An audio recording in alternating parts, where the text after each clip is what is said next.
Hey everyone, we hope आप सभी बहुत अच्छे होंगे, सेफ होंगे। गाइस, लास्ट क्लास में हमने आप लोगों से सिंगल कॉलम कैश बुक के बारे में डिस्कस किया था। आई होप आप लोगों को वहां तक अच्छे से क्लियर हुआ होगा। आज हम बहुत इंपॉर्टेंट टॉपिक, यस गाइस, जिसमें से 6 मार्क्स का क्वेश्चन 100% लिख लीजिए गाइस, आएगा ही आएगा। आज का लेक्चर आपको बिल्कुल भी मिस नहीं करना है, बहुत ध्यान से समझना है और अपने 6 मार्क्स आपको कंफर्म करने हैं। फिर हम उसका एक बहुत इंपॉर्टेंट क्वेश्चन भी डिस्कस करेंगे। तो चलिए गाइस, स्टार्ट कर रहे हैं आज का लेक्चर। Let's start.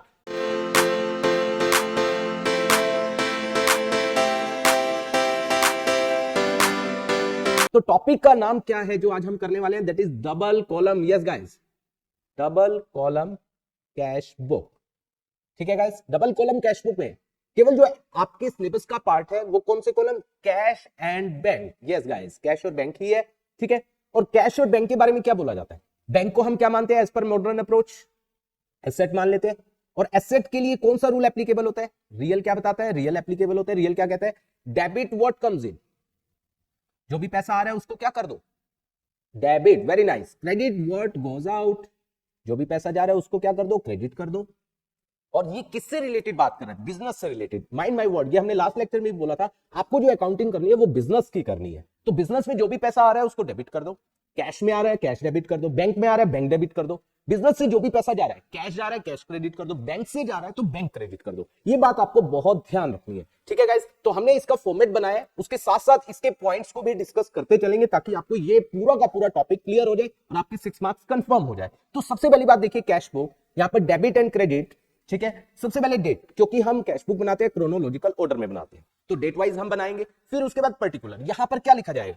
जिससे भी पैसा आ रहा है, चाहे वो कैश में आ रहा है चाहे वो बैंक के थ्रू आ रहा है, तो यहां पर पर्टिकुलर में जिससे भी पैसा आ रहा है वो लिखा जाता है। उसके बाद वाउचर नंबर, मैंने बताया था सोर्स डॉक्यूमेंट की हेल्प से क्या बनते हैं? वाउचर।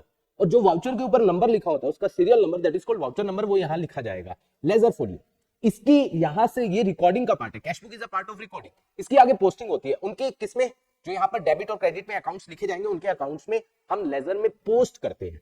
तो वो लेजर में किस पेज नंबर पर पोस्ट किया जाएगा, तो ये लेजर फोलियो कॉलम में लिखा जाएगा वो पेज नंबर। ठीक है, इसके बाद एक कॉलम बनाया आपने कैश का और दूसरा बनाया बैंक का।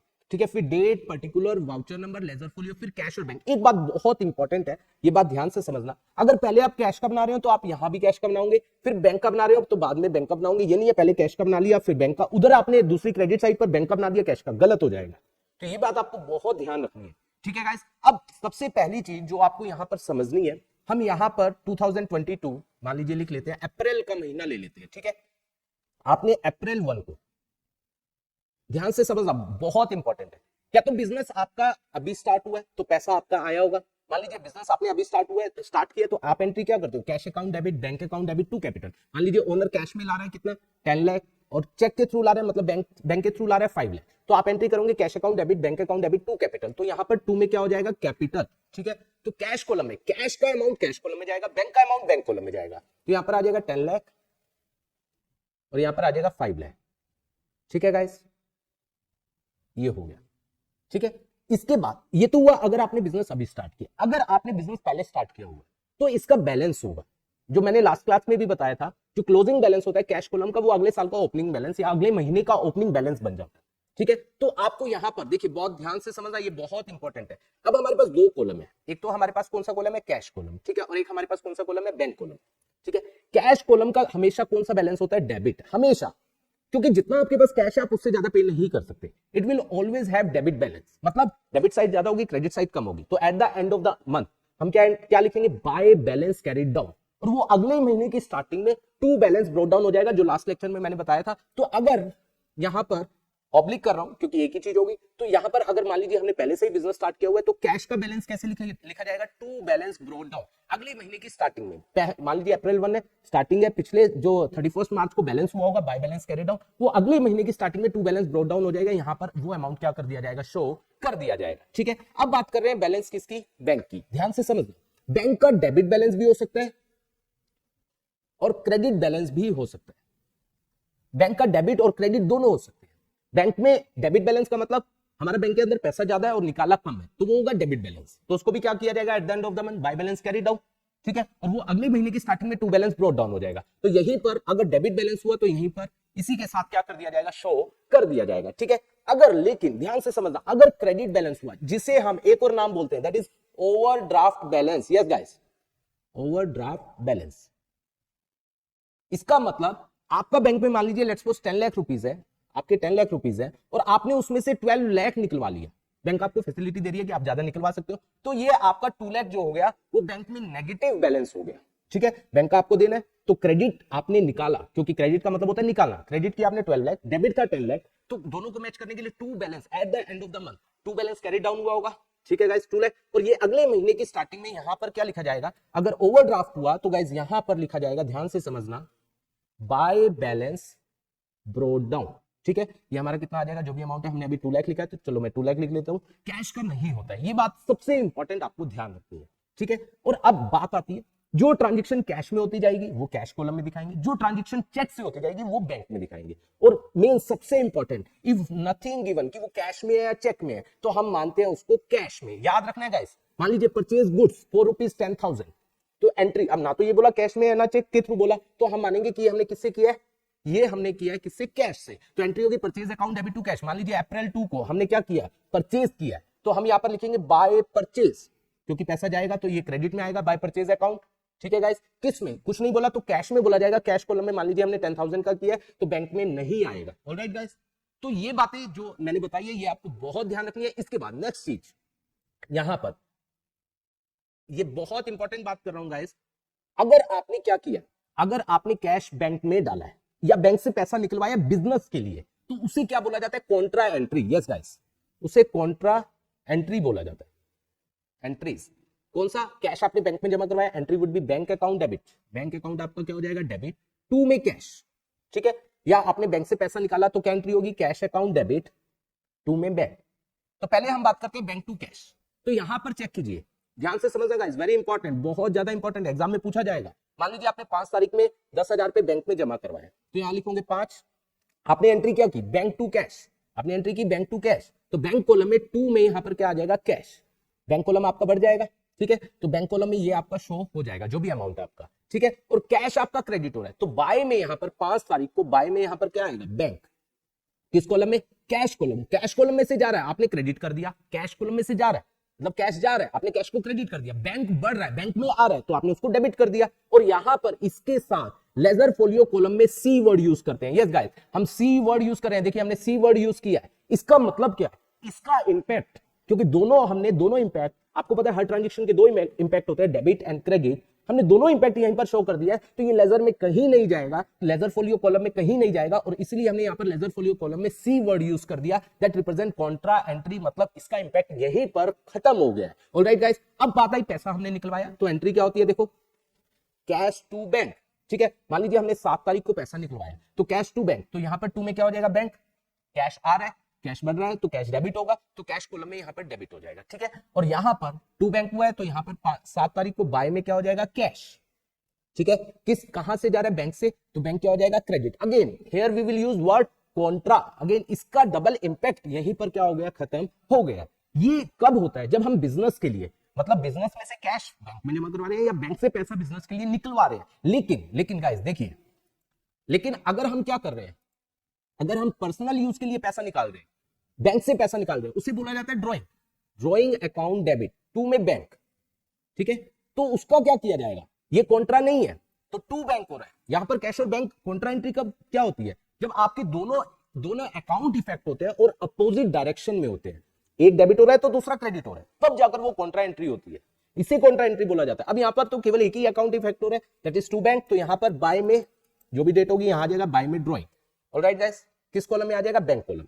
ठीक है, उसके बाद नेक्स्ट क्या आता है, अगर हमने क्या किया, ध्यान से सुना गाइस, मैं बहुत इंपॉर्टेंट बात कर रहा हूं, मैं यहीं पर लिख देता हूं इसी के पास ही, हमने चेक की बात करते हैं। चेक के बारे में इफ नथिंग गिवन, आपको चेक मिला, ठीक है, और कुछ भी बोला नहीं गया, तो हम मानेंगे सेम डे हमने क्या करवा दिया, जमा करवा दिया, सेम डे करवा दिया। मान लीजिए राम से चेक मिला, बोला गया receive a cheque from Ram 10,000, और कुछ नहीं बोला गया, हम मानेंगे आगे भी कुछ नहीं बोला गया आगे की ट्रांजेक्शन में, तो हम मानेंगे हमने सेम डे जमा करवा दिया, तो entry would be bank account debit 2 में राम। ठीक है, तो यहां पर बैंक कॉलम क्या हो रहा है, डेबिट 2 में राम, तो यहां पर 2 में क्या आ जाएगा, राम, यहां पर 2 में राम आ जाएगा, जो डेट होगी वो आ जाएगा किस कॉलम में, बैंक कॉलम। ऑलराइट गाइस, यहां पर शो कर दिया जाएगा। लेकिन अगर उसने बोला है कि चेक मिला, लेकिन चेक हमने सेम डे पर, यस गाइस, सेम डे पर हमने डिपॉजिट नहीं करवाया, ठीक है, मान लीजिए चेक मिला और बोला गया रिसीव चेक फ्रॉम राम 10,000, और उसके 2 दिन के बाद बोला गया जो राम से चेक मिला था वो हमने जमा करवाया, तो उसकी एंट्री क्या होगी, जब हमें मिलेगा चेक, मान लीजिए 7 तारीख को चेक मिल रहा है और 9 को हम क्या करवा रहे हैं, डिपॉजिट, ठीक है, तो 7 को क्या एंट्री होगी, उसकी एंट्री हम करते हैं, देखिए guys, that is cheques in hand, cheques in hand account debit to में क्या हो जाएगा, राम। अब यहां पर ना तो कैश यूज हो रहा है ना बैंक यूज हो रहा है, तो ये एंट्री कैश बुक में जाएगी नहीं, ये एंट्री कहां जाएगी गाइस, जर्नल प्रॉपर में। ऑलराइट गाइस, अब जब हम जमा करवाएंगे चेक, ये जमा करवाया जाएगा, तो बैंक आपका क्या होगा, रिसीवर, बैंक बढ़ेगा तो बैंक अकाउंट डेबिट, और चेक्स इन हैंड आपका खत्म हो जाएगा, तो इसको कहां दिखाया जाएगा, कैश बुक में दिखाया जाएगा। तो हम क्या करेंगे, तो हम यहां पर दिखाएंगे दैट वुड बी 2 में चेक्स इन हैंड, ठीक है गाइस, यहां पर बैंक कॉलम में दिखा दिया जाएगा। इसके बाद नेक्स्ट देखिए, अगली इंपॉर्टेंट बात कर रहे हैं, अगर आपने चेक बैंक में जमा करवाया और वो डिसऑनर हो गया, ध्यान से समझना, वो क्या हो गया गाइस, डिसऑनर, डिसऑनर हो गया, मतलब बैंक ने आपके अकाउंट में पैसा नहीं डाला, आपने तो बैंक को बढ़ा दिया था, जब आपको चेक मिला और आपने सेम डे जमा करवा दिया था राम से, तो आपने एंट्री कर दी थी बैंक टू राम, लेकिन 2 दिन बाद बैंक से इंफॉर्मेशन आ रही है कि वो चेक आपका डिसऑनर हो गया, तो आप एंट्री क्या करोगे, आप राम को दोबारा अपना डेटर बनाओगे, राम डेबिट टू में क्या हो जाएगा, बैंक, जो आपने बैंक बढ़ाया था कम हो जाएगा, तो यहाँ 2 बैंक हो रहा है, तो बैंक कॉलम में बाय राम आ जाएगा। ऑलराइट गाइस, तो बाय राम क्या किया जाएगा, शो किया जाएगा, और बैंक ने मान लीजिए डिसऑनर के रिगार्ड में क्या लगाए हैं, चार्जेस लगाए हैं, तो क्या होगा, तो हम एंट्री क्या करेंगे, दैट वुड बी राम, क्योंकि ये गलती किसकी है, राम की है, तो राम से ही हम पैसा लेंगे, उस चार्जेस के भी राम डेबिट, मान लीजिए 20 रुपए लगाए हैं, तो राम को डेटर बनाएंगे 20 से, भैया राम को बोलेंगे हमें आपसे 20 रुपए भी लेंगे, 2 में क्या हो जाएगा, बैंक हमारे अकाउंट से डिडक्ट कर लेगा, 2 में बैंक, इन दोनों की हम कंबाइंड एंट्री भी कर सकते हैं, तो Ram debit to bank, again 2 bank हो रहा है, तो बाय में राम हो जाएगा। इस तरीके से हम क्या करते हैं, हम अपनी कैश बुक को बनाते हैं, डबल कॉलम को, ठीक है गाइस। अब लास्ट आता है, ध्यान से समझना, कि हमने एक जो सबसे इंपॉर्टेंट आती है जिसमें सभी बच्चे कंफ्यूज रहते हैं, कि हमारे पास जितना पैसा कैश में है, मान लीजिए कैश यहां पर टोटल आया, लेट्स सपोज मैं एक एग्जांपल ले लेता हूं, हमारे पास यहां पर टोटल आया 10 लाख, ठीक है, इसका टोटल कैश का, और यहां पर है 5 लाख कैश की क्रेडिट में, इसका मतलब 10 लाख कैश में आया, 5 लाख गया है, ठीक है, तो हमारे पास कितना बचा हुआ है, दैट इज 5 लाख बचा हुआ है।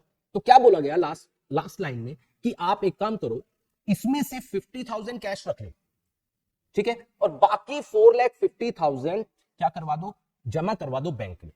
ऑलराइट गाइस, 50,000 आप रख लो, रिटेन कर लो बिजनेस में, बाकी आप क्या करो, बैंक में जमा करवा दो, तो आपको 4,50,000 की एंट्री करनी पड़ेगी, क्योंकि आप जमा करवा रहे हो, तो entry would be bank account debit, 2 में क्या हो जाएगा, कैश, कितना आ जाएगा, 4,50,000, और अगेन ये एंट्री भी कैसी होगी गाइस, कॉन्ट्रा एंट्री होगी, that would be Contra, bank debit हो रहा है, 2 में कैश हो जाएगा, बैंक आपका बढ़ जाएगा, बैंक डेबिट हो जाएगा, और 2 कैश, तो बाय में बैंक, कैश कॉलम में, डेबिट होगा बैंक कॉलम, डेबिट होगा क्योंकि बैंक बढ़ रहा है, और क्रेडिट होगा कैश कॉलम, ठीक है गाइस, ये एंट्री भी कॉन्ट्रा होगी, और we will use the word C. उसके बाद at the end of the month, ठीक है गाइस, ये मैंने आपको रिटेनिंग वाला बताया, इसके बाद at the end of the month हम क्या करेंगे, बैलेंस, ठीक है गाइस, दोनों का टोटल करेंगे आमने सामने, ठीक है, करके बैलेंस किया, तो इस बैलेंस को अगले महीने की स्टार्टिंग में हम क्या कर देंगे, ब्रॉट डाउन। देखो मैंने बताया था कैश का हमेशा डेबिट बैलेंस होगा, तो 2 बैलेंस ब्रॉट डाउन कैश का तो होगा ही होगा, लेकिन बैंक का डेबिट भी हो सकता है और बैंक का क्रेडिट भी होगा। अगर डेबिट होगा तो 2 बैलेंस ब्रॉट डाउन हो जाएगा, क्रेडिट हुआ तो बाय बैलेंस क्या हो जाएगा, ब्रॉट डाउन। आई होप ये आपको डबल कॉलम कैश बुक आपको अच्छे से आया होगा। इसका एक बहुत लाजवाब क्वेश्चन हम नेक्स्ट लेक्चर में डिस्कस करेंगे, और वैसे ही क्वेश्चन आपको एग्जाम में देखने को मिलेगा। Thank you so much for watching this video.